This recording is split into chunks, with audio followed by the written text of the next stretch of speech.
Johnson. And God stepped out on space, and he looked around and said, I'm lonely. I'll make me a world.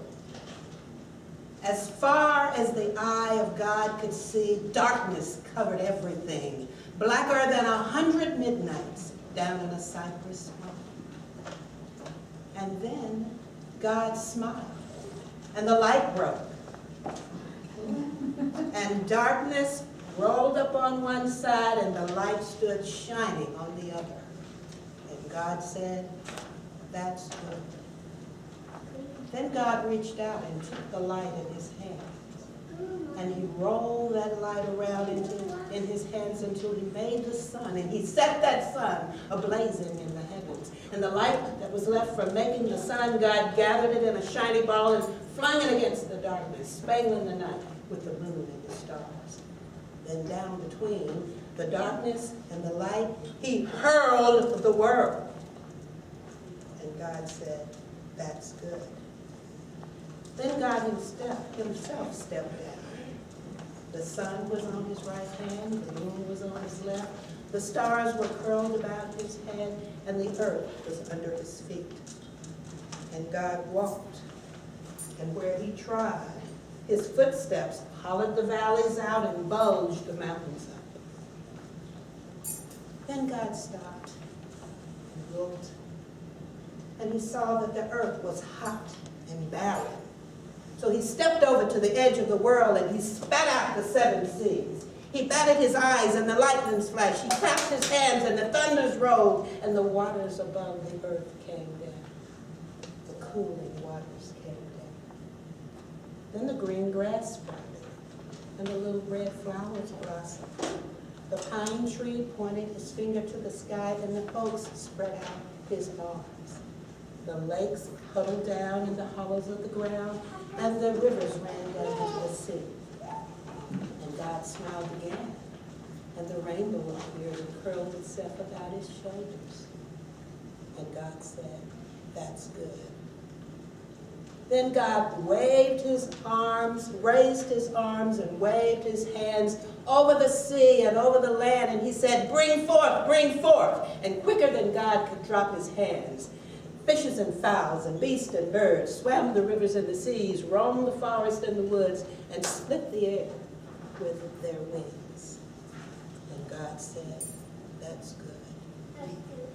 Then God walked around and he looked around. He looked on all that he had made. He looked at the sun, he looked at his moon, he looked at his stars. He looked on his world with all its living things. And God said, I'm lonely still.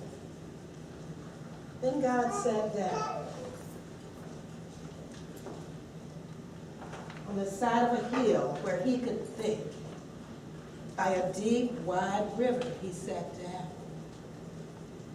And with his head in his hands, God thought and thought until he thought, I'll make me a man.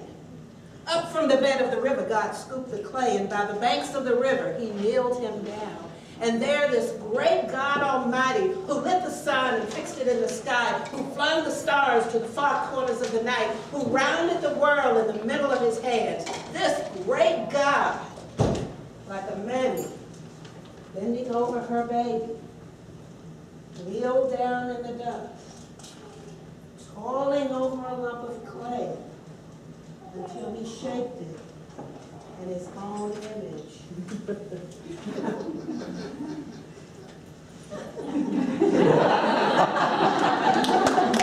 into it, he blew the breath of life. And man became.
these jokes, and I didn't have the mic, and after it was over, all the people on the back complained that they had not heard them.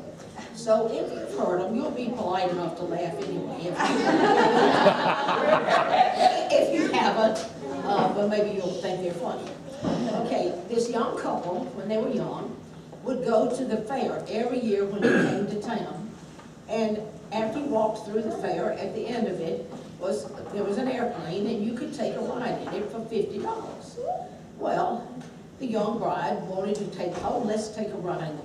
Oh, no, $50 is $50. So he wouldn't let her ride. Well, the next year, the same thing. Went on and on. About 5 years later, she begged, you know, please let me take a ride in the airplane. Oh, no, $50 is $50.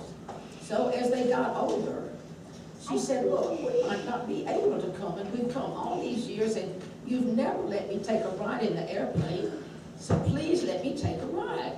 $50 is $50. So the pilot overheard him, and he felt sorry for him. He said, look, I'll make you a deal. I'll take you both up, and if neither one of you says anything, the ride will be free. Oh, well, Mr. Stingy over here decided, well, that's the thing to do. You know? So they get up in the plane. Everything's going fine. Suddenly the pilot starts doing all kinds of flips and didos and turnovers, all kinds of things. I mean, flips and everything. Not a peep out of either one. Well, as he was landing the plane, he said, well, since neither one of you said anything, I guess the ride will be free. And the woman said, well, I thought about saying something when he fell out.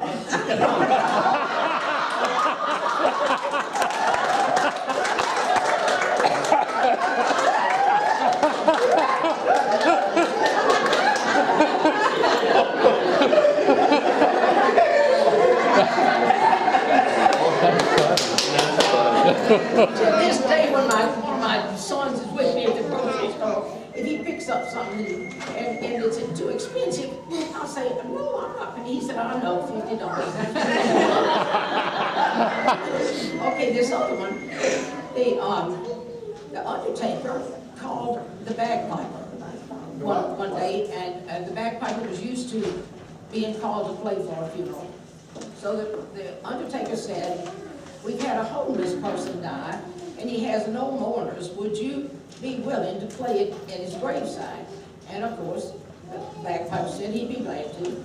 Then the undertaker said, now, it's a graveside, and it's in the backwoods of Kentucky, and if you've never been in the backwoods of Kentucky, it's really easy to get lost. So, you know, allow enough time. Well, of course, the bagpiper got in the backwoods and he got lost, and being a man wouldn't ask for directions. And so he finally arrived at the site, but he was an hour late and the undertaker was already gone. Oh, he just felt so bad.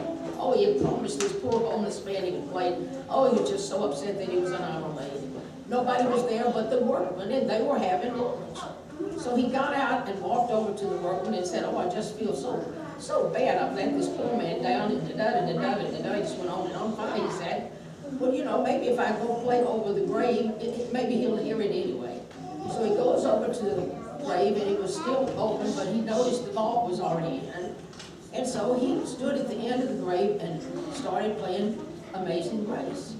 Well, the first thing you know, one of the workmen got up and came over to the graveside and started singing. Next thing you know, they all came forward, they circled around the graveside, sang all 4 verses of Amazing Grace. And then they went back to their lunch.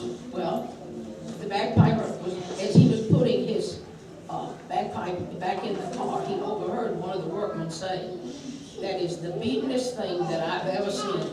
And I've been putting in septic tanks for 20 years.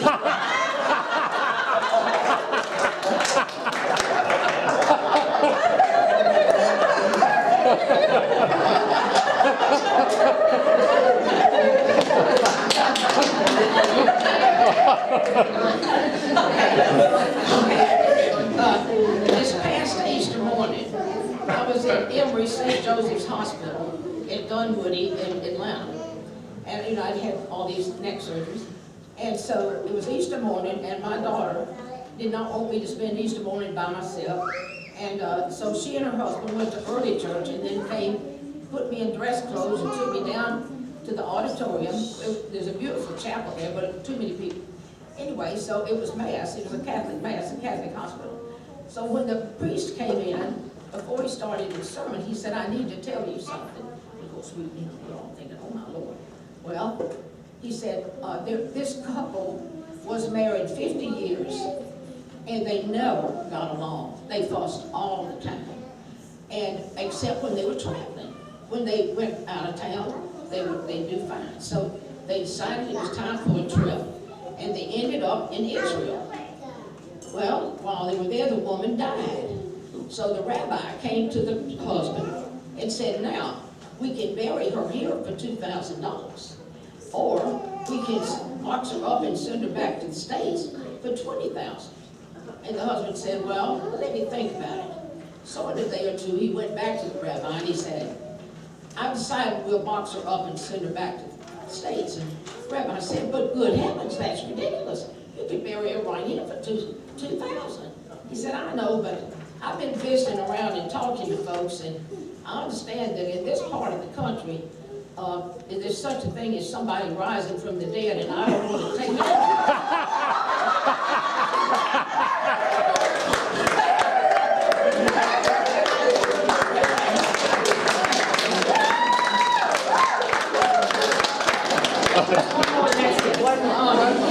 This old couple was sitting on the porch of the nursing home in their rocking chairs. This old couple was sitting on the porch of the nursing home in their rocking chairs. She looked over at him fondly and said, I'm proud of you. He said, what? She said, I'm proud of you. He said, what? She said, I'm proud of you. He said, I'm tired of you too.